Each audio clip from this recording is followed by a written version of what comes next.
रायगड जिल्हा परिषदेत अध्यक्षपदासाठी भाजपकडून मंगेश रामचंद्र वाकडीकर तर उपाध्यक्षपदासाठी राष्ट्रवादीकडून मधुकर पाटील यांचे अर्ज दाखल करण्यात आले आहेत। दोन्ही पदांसाठी एकमेव अर्ज दाखल झाले असून निवडीची केवळ औपचारिकता राहिली आहे। मंगेश वाकडीकर हे उरण विधानसभा क्षेत्रातील केळवणे या मतदारसंघातून निवडून आले होते। रायगड जिल्हा परिषदेत भारतीय जनता पक्ष, राष्ट्रवादी काँग्रेस आणि शिवसेना या महायुतीतील पक्षांची संयुक्त सत्ता राहणार आहे। भाजपा आणि राष्ट्रवादीला 1.25 वर्ष आणि शिंदे शिवसेनेला 2.5 वर्ष असा फॉर्म्युला ठरलाय। त्यानुसार भाजपकडून अध्यक्षपदासाठी मंगेश वाकडीकर यांच्या नावाची घोषणा प्रदेशाध्यक्ष रवींद्र चव्हाण यांच्याकडून करण्यात आली असून त्यांचा अर्ज दाखल करण्यात आलाय।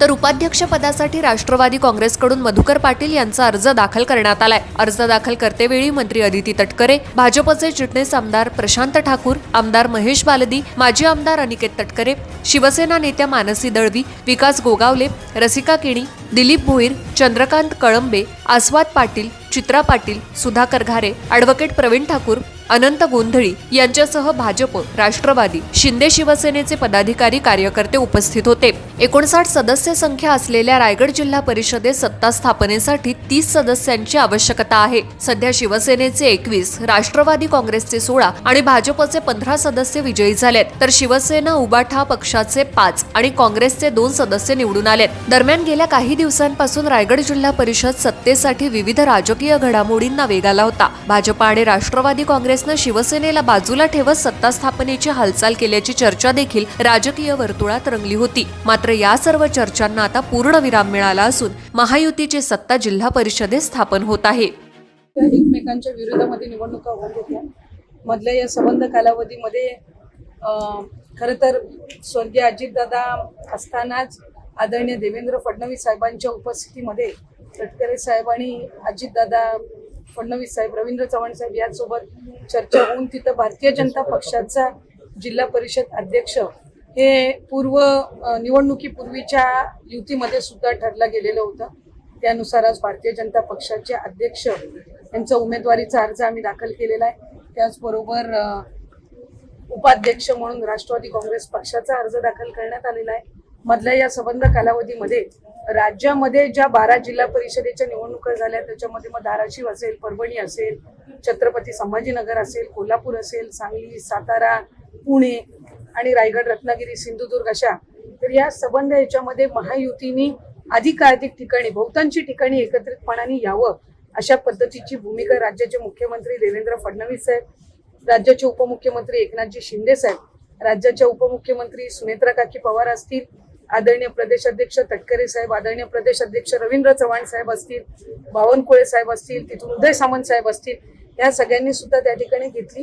पण पहिल्या या 12 निवडणुकांमध्ये रायगडच्या जिल्हा परिषदेची आज निवडणूक लागलेली आहे आणि या संबंध कालावधीमध्ये जी काही चर्चा महायुतीच्या नेत्यांमध्ये झाली त्याच्यामध्ये साधारणपणे एकमेकांच्या विरोधात निवडणूक तर त्यावेळेला लढवली गेली, पण आता अध्यक्ष असेल, उपाध्यक्ष असतील, पुढच्या कालावधीमध्ये विशेष समित्यांचे सभापती असतील, याच्यामध्ये एकत्रितपणाने त्या ठिकाणी काम आपण करावं।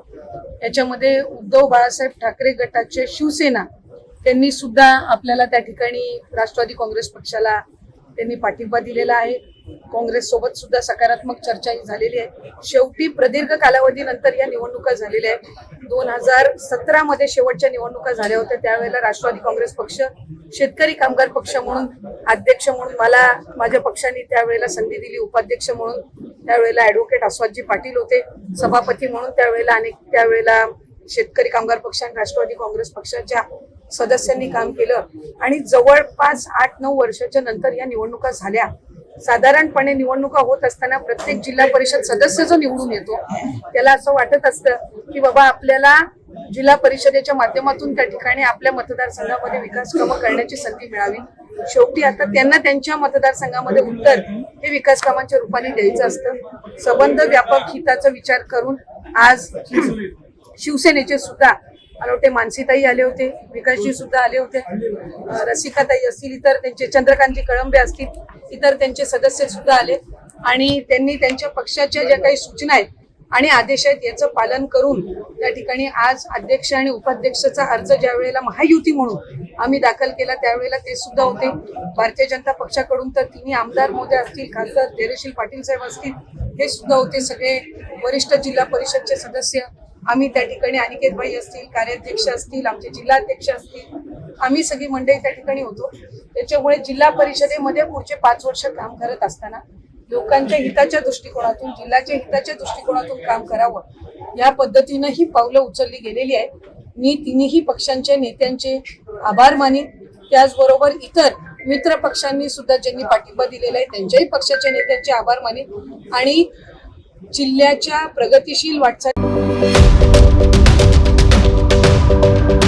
यूट्यूबवर सुद्धा रायगड टाइम्स सर्च करा आणि पहा रायगडच्या कानाकोपऱ्यातील प्रत्येक बित्तम बातमी. आणि हो, लगेचच सबस्क्राईब बटनवर क्लिक करायला विसरू नका. रायगड टाइम्स, आपलं चॅनल, आपला आवाज.